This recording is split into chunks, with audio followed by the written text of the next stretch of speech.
Hello friends, welcome to my channel. இன்றைக்கி நம்ம பார்க்க போகிறது 4 kg பிரியாணி எப்படி செய்கிறதுன்னு பார்க்க போகிறோம். திஸ் வீடியோ ஸ்பான்சர்ட் பை பைமோட் மொபைல் ஆப். இதோட லிங்க் கீழே டிஸ்கிரிப்ஷனில் கொடுத்துருக்கேன், பார்த்து செக் பண்ணிக்கோங்க. இதில் தான் பிரியாணி செய்ய போகிறோம். இதில் நம்ம 1/2 லிட்டர் எண்ணெய் ஊற்றிக்கலாம்.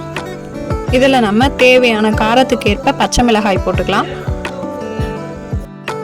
பச்சை மிளகா நல்லா எண்ணெயில் பொரிஞ்சு வெந்ததுக்கப்புறமா இதில் நம்ம கிராம்பு, பட்டை, ஏலக்காய், பிரியாணி இலை இது எல்லாத்தையும் பொரிய விட்டுடலாம். அடுத்து நம்ம நறுக்கி வச்சிருக்க வெங்காயத்தை போட்டுக்கலாம். வெங்காயம் வதங்கிறதுக்காக அதில் நம்ம கொஞ்சமாக கல்லுப்பு சேர்த்துக்கலாம்.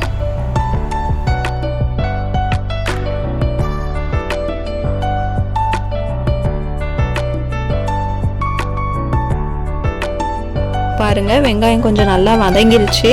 இதில் நம்ம இஞ்சி பூண்டு விழுதை ஆட் பண்ணிக்கலாம்.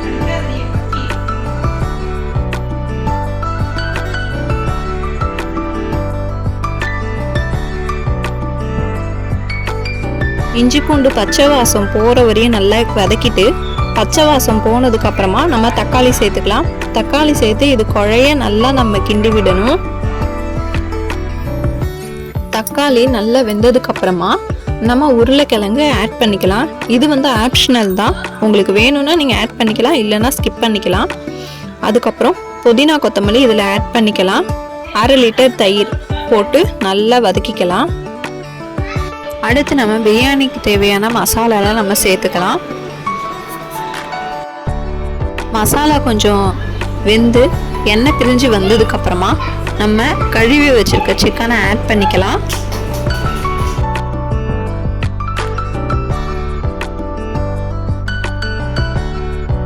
இப்போ சாப்பாடுக்கு தேவையான தண்ணி அளந்து வச்சு ஊற்றிக்கலாம். ஒரு படிக்கு 2 கப் தண்ணின்ற அளவு நம்ம அளந்து ஊற்றிக்கணும். தண்ணி நல்லா கொதிச்சு வெந்ததுக்கு அப்புறமா நம்ம அரிசி போட்டுக்கலாம்.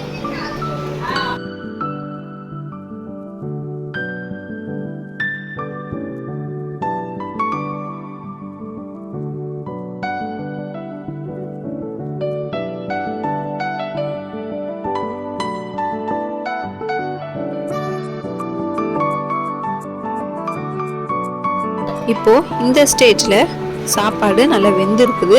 இப்போ தம் வைக்கணும். அதுக்காக நம்ம புதினா கொத்தமல்லி கொஞ்சமாக இது மேலே ஆட் பண்ணி நம்ம தம் வச்சிடலாம். அப்போ தான் அதோட ஸ்மெல்னஸ் நல்லா இருக்கும்.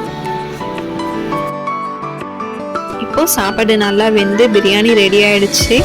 நீங்களும் இது போல் வீட்டில் ட்ரை பண்ணிவிட்டு எப்படி இருக்குன்னு மறக்காமல் சொல்லுங்கள். இந்த வீடியோ உங்களுக்கு பிடிச்சிருந்தா லைக் பண்ணுங்கள், கமெண்ட் பண்ணுங்கள், ஷேர் பண்ணுங்கள், மறக்காமல் சப்ஸ்கிரைப் பண்ணிடுங்க. தேங்க்ஸ் ஃபார் த வாட்சிங்.